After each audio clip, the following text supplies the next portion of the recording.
TV Guide was publishing in the States for about a quarter century before the TV Guide Canadian edition really debuted in 1977.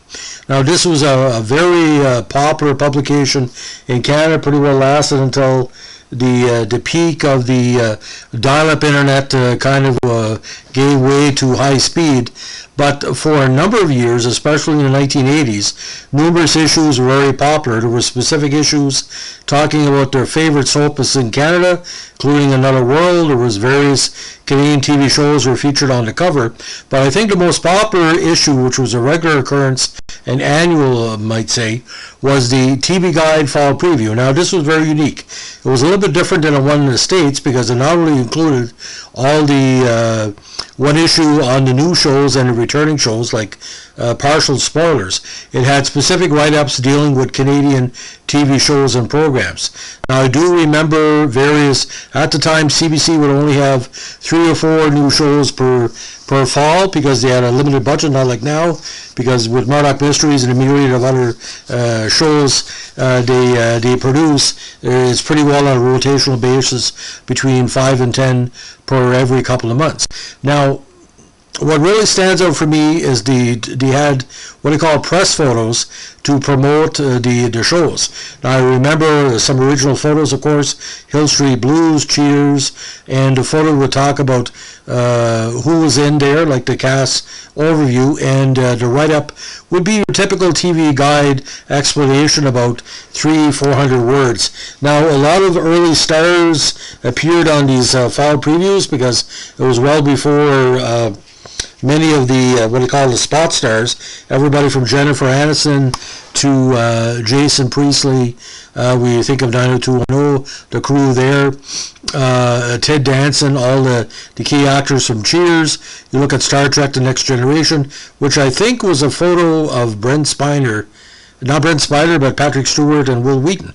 And talking about, the different characters were put together for these individual shows. Now, these are time capsules. Not every show that I previewed lasted more than 6 weeks, 8 weeks, or 13 weeks. So if you can find a vintage of the TV Guide Fall Preview, especially for Canada, it literally is a time capsule of what it was like to be a viewer back before the myriad of cable channels. Now, cable in Canada back in the day had your CBC or Global or your MITV and your CTV, plus CBC French, TVA or Show TV, especially in northern New Brunswick, and you had usually ABC, CBS, and NBC and PBS. Mostly in Canada, on my part of the country from northern Maine or Presque Isle, there was a combination Presque Isle. So your cable back then was only technically 13 channels on the grid, and you had the U channels, like TVO, Télé-Québec, CBC 6 from Montreal, and the Maritimes. But what was kind of unique, ladies and gentlemen, the writing style at the time was very, very, very, very direct and very, what's the proper term, well put together.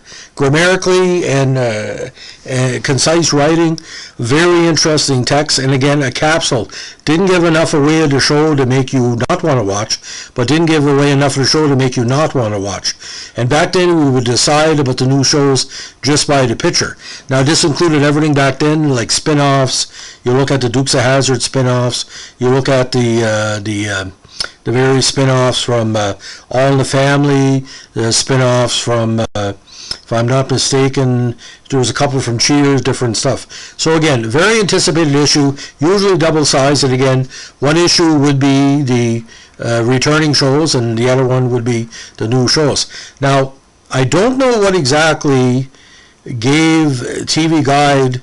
Not all of the promo photos were the same as the US. So certain actors were more popular in Canada.